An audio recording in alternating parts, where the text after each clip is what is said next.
Assalamu alaikum. Welcome to my YouTube channel. I am Muhammad Ramzan. This is part 9 of ASP.NET video tutorial series. इस session में हम जिस control को discuss करेंगे वो है टेक्स्ट बॉक्स।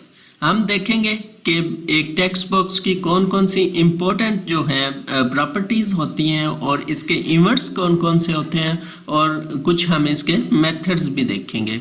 तो सबसे पहले है टेक्स्ट बॉक्स कंट्रोल जो है वेब एप्लीकेशन में यूज़र से इनपुट लेने के लिए हम यूज़ करते हैं। ASP.NET टेक्स्ट बॉक्स कंट्रोल जो है इसकी बहुत सारी प्रॉपर्टीज़ हैं जिनको एज ए डेवलपर हमें मालूम होना ज़रूरी है। तो सबसे पहले हम देखते हैं टेक्स्ट मोड प्रॉपर्टी, ठीक है, जिसमें जो ऑप्शंस हमें मिल जाती हैं वो है single line, multi line and password.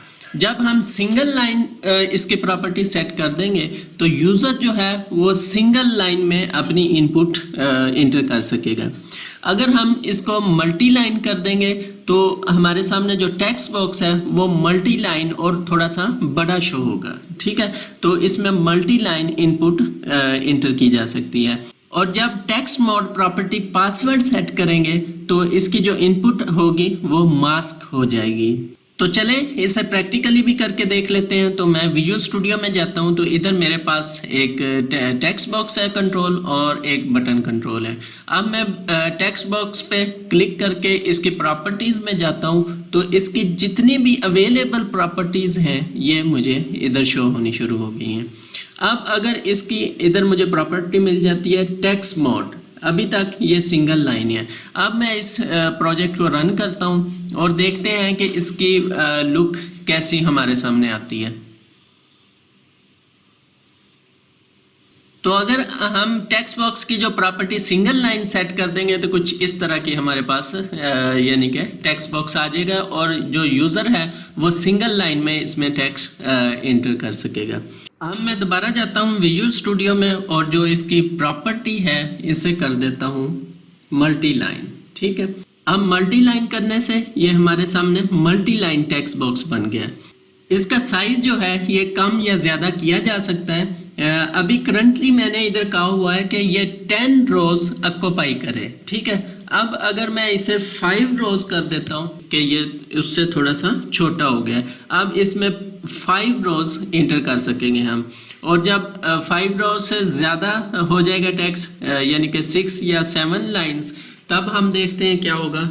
मिसाल के तौर पर फर्स्ट लाइन, सेकंड, थर्ड, 4 और 5। अब अगर इसमें एक और रो में इंटर करता हूं या एक से ज़्यादा रोज इंटर करता हूं तो आप देखेंगे कि इधर आपको स्क्रॉल बार मिल जाती है, ठीक है। ये ऑटो इनेबल हो जाती है, यानी कि आपने जो रो प्रॉपर्टी है वो 5 इंटर की हुई है। अब ये टेक्स्ट बॉक्स सिर्फ 5 रोज की जो जगह है वो ऑक्यूपाई करेगा। अब अगर 5 रोज से ज़्यादा अगर रोज इसमें इंटर करेंगे तो ये स्क्रॉल बार ऑटो इनेबल कर देगा और इसमें हम जितना मर्जी आप टेक्स्ट इंटर कर सकते हैं, ठीक है। तो ये थी मल्टी लाइन प्रॉपर्टी। अब मैं दोबारा जाता हूँ विजुअल स्टूडियो में और अब मैं इसकी जो टेक्स्ट मोड है इसे कर देता हूँ पासवर्ड। और अब इसे मैं अगर रन करता हूँ तो हम जो इसमें इनपुट करेंगे पासवर्ड वो देखेंगे कि हमें किस तरह शो हो रहा है। ये मास्क हुई इनपुट हमें शो हो रही है, ठीक है। तो ये था अगर हम पासवर्ड इसकी प्रॉपर्टी सेट कर देंगे। और इसके बाद इनके अलावा भी बहुत सारी प्रॉपर्टीज़ हमें इसमें मिल जाती हैं, जैसे कि कलर, डेट टाइम लोकल। और इसके बाद है ईमेल। ये भी एक बहुत इंपॉर्टेंट प्रॉपर्टी है। अगर मैं इस टेक्स्ट मोड को ईमेल सेलेक्ट कर लेता हूँ और अब मैं इस प्रोजेक्ट को रन करता हूँ तो अगर आप इसमें मैं कोई टेक्स्ट इंटर करता हूं और मैं अपना फॉर्म सबमिट करने के लिए सर्वर पे बटन पे क्लिक करता हूं तो ये देखें हमें ये मैसेज शो करवा रहा है कि प्लीज़ इंक्लूड एंड @ साइन, ठीक है। In the email address is missing @ sign, ठीक है। तो जो वैलिड ईमेल होता है उसमें @ साइन और उसके बाद $साइन होना ज़रूरी है। तो अगर @ साइन नहीं होगा ईमेल में तो इसका मतलब है कि ये हमारा email address valid email address नहीं है। तो अगर मैं इसमें @ साइन ऐड कर देता हूँ और उसके बाद कोई टेक्स्ट, और अब अगर इसमें बटन पे क्लिक करता हूँ तो ये देखें हमें हमारा जो फॉर्म है वो सक्सेसफुली सबमिट हो रहा है। और अगर मैं इसे ख़त्म कर दूंगा तो अब मैं अपना जो फॉर्म है वो सबमिट करने की कोशिश करूंगा, तो ये देखें हमें ये मैसेज शो करवा रहा है और हमारा जो फॉर्म है वो अब सबमिट नहीं हो रहा। इस चीज़ को हम दूसरी तरह यानी कि वैलिडेशंस अप्लाई करके भी कर सकते हैं, लेकिन आप इसे शॉर्ट में कर देंगे तो ये इधर ही हमारी वैलिडेशन अप्लाई हो जाएगी। अब इसके बाद है रेंज, या आप कोई नंबर ही सिर्फ इंटर करना चाहते हैं। मिसाल के तौर पर मैं इस नंबर को सिलेक्ट कर लेता हूं और इधर जाके मैं इसे दोबारा रन करता हूं और अब देखते हैं हमारे पास किस तरह की हम इस टेक्स्ट बॉक्स में इंटर कर सकते हैं, यानी कि इनपुट। अब मैं कोई टेक्स्ट इंटर करने की कोशिश कर रहा हूं लेकिन ये इंटर नहीं हो रहा, ठीक है, ये देखें। अब अगर कोई मैं नंबर इंटर करता हूं तो ये देखें हमारे पास नंबर्स जो हैं वो इंटर हो रहे हैं।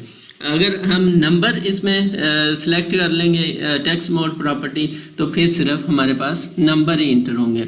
और इसके बाद अगर आप डेट एंड टाइम सिलेक्ट कर लेंगे तो फिर इसमें आप वैलिड जो इसका फॉर्मेट आप बता देंगे कि हम इस फॉर्मेट में यानी कि डे, मंथ और उसके बाद ईयर, इस तरह हम फॉर्मेट बता देंगे और उस फॉर्मेट में हम इसमें इनपुट करवाएंगे जो यानी कि डेट या टाइम है, ठीक है। इसके बाद ऐसे ही यानी कि मंथ है और रेंज है। अगर आप रेंज इधर सेलेक्ट करेंगे तो अब मैं इसको रन करता हूँ तो अब हमारे सामने टेक्स्ट बॉक्स की कुछ लुक ऐसी आ रही है, ठीक है। अब हम इसमें रेंज इसकी सेट कर देंगे और इसकी प्रॉपर्टी के ज़रिए हम इसकी जो भी वैल्यू सेलेक्ट की होगी यूज़र ने, कम या ज़्यादा, ये हम गेट कर लेंगे, ठीक है। तो ये थे डिफरेंट इसके साइज़ मोड, ठीक है। तो हम कैसे इसके जो साइज़ मोड है वो सिलेक्ट कर सकते हैं। तो जो इसमें इम्पोर्टेंट थे वो ये 2-3 ही थे, यानी कि सिंगल लाइन, मल्टी लाइन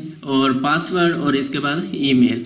ये ईमेल वाला काम हम इधर वैलिडेशंस जब पढ़ेंगे और इसे डिटेल से पढ़ेंगे कि वैलिडेशंस कैसे अप्लाई करते हैं। और ये देखें ये सारा कुछ range validator, required field validator, इसके बाद ईमेल वैलिडेटर, ये सारा कुछ हम आने वाले जब हम देखेंगे कि वैलिडेशंस कैसे कंट्रोल्स पे अप्लाई करते हैं तब डिटेल से पढ़ेंगे।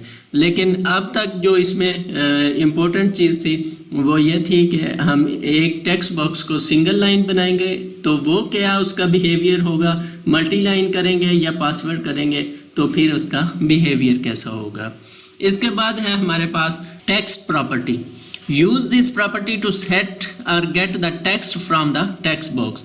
अब सबसे पहले मैं टेक्स्ट बॉक्स के जो यानी कि टेक्स्ट मोड है उसे सिंगल लाइन कर देता हूँ और इसके बाद मैं डबल क्लिक करता हूँ बटन पे और ये हमारा जनरेट हो जाएगा इसका बटन क्लिक इवेंट। अब इसमें मैं क्या कर देता हूँ रिस्पॉन्स डॉट राइट और जो टेक्स्ट बॉक्स 1 की वैल्यू होगी, जो टेक्स्ट होगा उसमें वो हम गेट कर रहे हैं और वेब फॉर्म पे शो करवा रहे हैं। अब इसे मैं रन करता हूँ और अब देखते हैं हमारे पास ये किस तरह वर्क करेगी।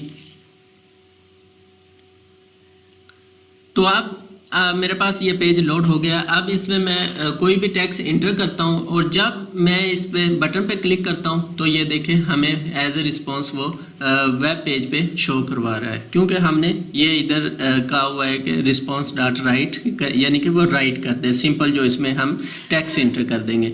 तो अभी हम टेक्स्ट बॉक्स में जो टेक्स्ट है उसे गेट कर रहे हैं। अब अगर इसे कोई सेट करना हो यानी कि टेक्स्ट बॉक्स हो तो फिर भी हम इसी तरह करेंगे। Text box 1 dot text is equal to, हम इधर कोई भी इसका टेक्स्ट शो करवा सकते हैं, ठीक है। और अब मैं इसे रन करता हूँ तो जब मैं बटन पे क्लिक करूँगा तो फिर इसमें ये वाला टेक्स्ट शो यानी कि इंटर हो जाएगा। अब मैं बटन पे क्लिक करता हूं तो ये देखें हमारे पास इसमें टेक्स्ट आ गया। ये हमने सेट प्रॉपर्टी यूज की है। तो ये टेक्स्ट प्रॉपर्टी यानी कि हम गेट या सेट कर सकते हैं। इसके बाद है मैक्स लेंथ। हम इसकी मैक्सिमम जो लेंथ है वो डिफाइन कर सकते हैं कि इसमें कितने इंटर जो हमारे पास करैक्टर होंगे हम इंटर कर सकते हैं। मिसाल के तौर पर इधर मैं कह देता हूँ 10 और अब इसे मैं दोबारा रन करता हूँ और देखेंगे आप कि इसमें 10 से ज़्यादा करैक्टर आप इंटर नहीं कर सकेंगे। तो अब मैं इधर करता हूँ 1 2 3 4 5 6 7 8 9 और 10, और अब इसके बाद मैं कुछ भी इंटर कर रहा हूँ तो ये इंटर नहीं हो रहा। हमने इसकी यानी कि करैक्टर की लेंथ दे दी है कि हम इसमें कितना इंटर कर सकते हैं। अब इसके बाद है रीड ओनली। अब अगर हम इस यानी कि टेक्स्ट बॉक्स की प्रॉपर्टी जो है रीड ओनली उसे ट्रू कर देंगे तो फिर हम इसमें कोई वैल्यू एंटर नहीं कर सकेंगे, हम सिर्फ इसकी जो वैल्यू है वो रीड कर सकेंगे, यानी कि इसमें कोई वैल्यू एंटर नहीं कर सकेंगे। अब मैं इस पर क्लिक कर रहा हूँ तो ये देखें कर्सर इस पर नहीं आ रहा, ठीक है। अब मैं एंटर करने की कोशिश कर रहा हूँ, कोई टेक्स्ट इसमें एंटर नहीं हो रहा। इसके बाद है हमारे पास टूल टिप, ये बहुत इंपॉर्टेंट प्रॉपर्टी है। अगर मैं इसे सिलेक्ट करूं और टूल टिप में जाके मैं इधर शो करवा देता हूं कि प्लीज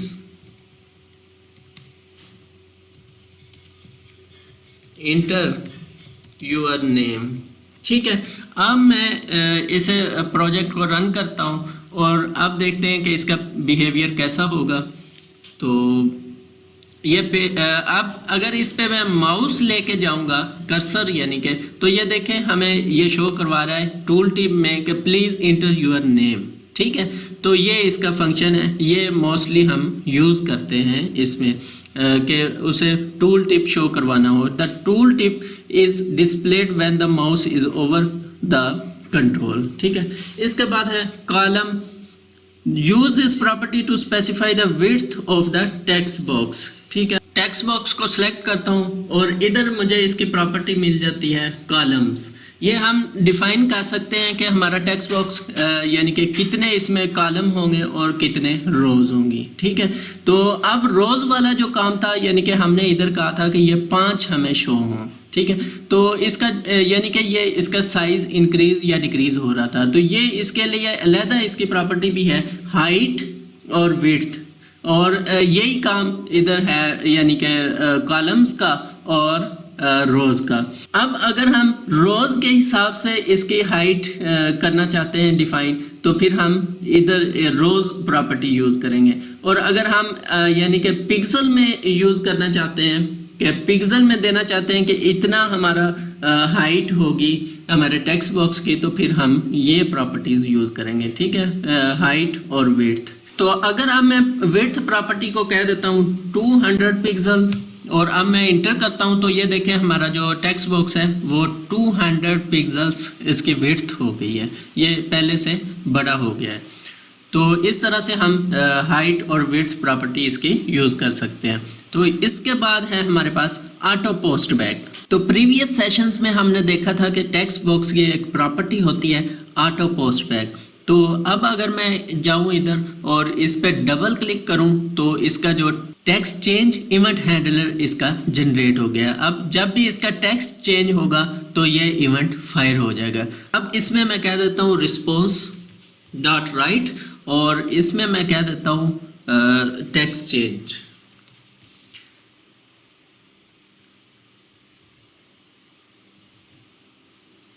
ठीक है। और जब भी इसका टेक्स्ट चेंज होगा तो हमें ये वेब फॉर्म पे ये मैसेज जो है शो हो जाएगा।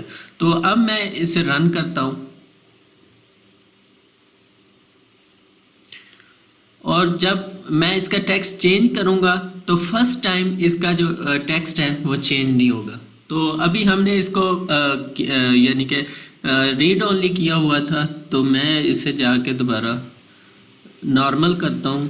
रीड ओनली जो इसकी प्रॉपर्टी है इसे फॉल्स कर देता हूँ और इसके बाद दोबारा इसे रन करता हूँ। और अब अगर इसमें कुछ टेक्स्ट इंटर करेंगे तो हमारा जो, अब मैं इधर कह देता हूँ हेलो, तो अभी मैंने इसका फोकस लॉस किया तो हमारा जो टेक्स्ट चेंज जो इवेंट है वो फायर नहीं हुआ, वो कैस्ट इवेंट हो गया, ठीक है। हमने कैस्ट इवेंट भी पढ़े थे कि ये किस तरह वर्क करते हैं। और जब मैं इस बटन पे क्लिक करूंगा और जैसे ही पोस्ट पे एक अक्कर होगा तो ये हमारा टेक्स्ट चेंज इवेंट जो है वो फायर हो जाएगा। तो अब इस को हम कन्वर्ट कर सकते हैं ऑटो पोस्ट बैक में। मैं इसे सिलेक्ट करता हूँ और इधर आने के बाद इसकी प्रॉपर्टी है ऑटो पोस्ट बैक, ठीक है। तो इधर थोड़ा सा ऊपर आऊँगा तो ये देखिए ऑटो पोस्ट बैक, अभी तक ये फॉल्स है।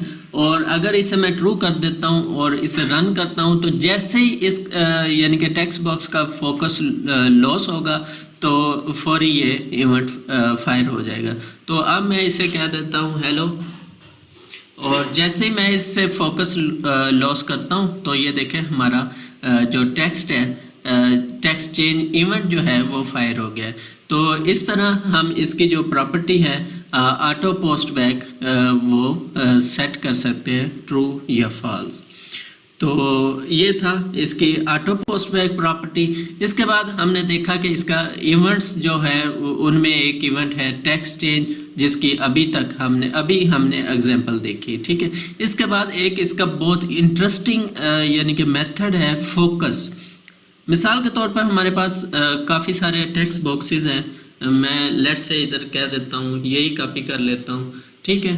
तो अब अगर मैं चाहता हूँ कि जब मेरा वेब पेज लोड हो तो मैं जो फर्स्ट वन वाला मेरा यानी कि टेक्स्ट बॉक्स है उसमें फोकस चाहता हूँ, तो मैं क्या करूँगा, टेक्स्ट इधर आऊँगा यानी कि पेज लोड में, तो इधर मैं कह देता हूँ text box one dot focus, ठीक है। अब जब भी पेज लोड होगा तो यानी कि जो मेरा टेक्स्ट बॉक्स वन है वो फोकस में होगा। तो अब मैं इसे रन करता हूँ तो देखेंगे आप, जैसे ही पेज लोड होगा तो हमारा जो टेक्स्ट बॉक्स वन होगा ये देखिए फोकस में है, ठीक है। तो इसमें कर्सर ब्लिंक कर रहा है। तो अब नेक्स्ट इसमें है कि अगर मैं एक से ज़्यादा कंट्रोल्स पे ये लगा देता हूँ फोकस, यानी कि मैं ऐसे कर देता हूँ, ये टेक्स्ट बॉक्स 2 है और इसके बाद टेक्स्ट बॉक्स 3 है। अब जो लास्ट वन वाला होगा, जो लास्ट पे हम लिखेंगे वो फोकस में आ जाएगा। तो अब मैं इसे रन करता हूँ तो आप देखें, आप पहले फर्स्ट पे रन होगा, फिर सेकंड पे, फिर जो लास्ट 3 होगा वो फोकस में आ जाएगा। तो जिस पे लास्ट पे ऑन फोकस मेथड रन होगा तो वो फोकस में आ जाएगा, ठीक है। तो ये था हमारा focus method. To view the properties of the text box, right click on the control and select the properties. In the properties window you can also find the events spotted by the control, ठीक है। तो all these properties can be set at the design time or at run time using code। तो ये जितनी भी इसकी properties हैं, जितनी हमें इधर शो हो रही हैं, यानी कि ये वाली, ये हम कोडिंग के ज़रिए भी सेट कर सकते हैं। तो बटन का टेक्स्ट हम कोडिंग के ज़रिए कर सकते हैं, यानी कि इसको इनेबल करना, कमांड नेम, जो भी हम करना चाहें ये सारा कुछ कोडिंग के ज़रिए कर सकते हैं। तो अभी तक इतना ही था, मिलते हैं नेक्स्ट वीडियो में। अल्लाह हाफिज़।